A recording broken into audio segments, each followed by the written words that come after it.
പറഞ്ഞതുപോലെ തന്നെ എല്ലാ റീജിയനിൽ നിന്നും ആഫ്രിക്കൻ റീജിയനിൽ നിന്ന് എല്ലാ റീജിയനിൽ നിന്നും ടീം കൂടുതലാണ് ഇപ്പോൾ ഉള്ളത്. അപ്പോൾ പിന്നെ ടീമുകൾക്ക് അവസരം കൊടുക്കുക എന്നതാണ് ഫിഫയുടെ ഈ വർഷം ഈ വേൾഡ് കപ്പിന്റെ ഒരു പുതുമ.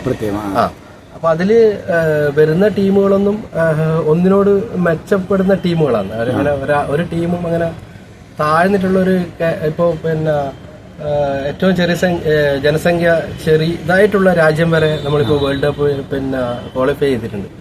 അപ്പൊ നമുക്ക് ഞാൻ നേരത്തെ പറഞ്ഞതുപോലെ തന്നെ ഒരു രാജ്യത്തെയും നമുക്ക് കുറച്ച് കാണാൻ കഴിയില്ല. എന്നുവെച്ചാൽ ആഫ്രിക്കൻ കൺട്രീസ് പ്രത്യേകിച്ചിട്ട്, അതുപോലെ പിന്നെ ഏഷ്യൻ വൻകരയിൽ നിന്ന്, അതുപോലെ പിന്നെ ലാറ്റിൻ അമേരിക്ക മെക്സിക്കോ ഇവിടെ നിന്ന് പറഞ്ഞാല് പിന്നെ നമ്മൾ ബ്രസീലിനെയൊക്കെ കടപിടിക്കുന്ന ടീമുകളാണ് അവർക്ക്.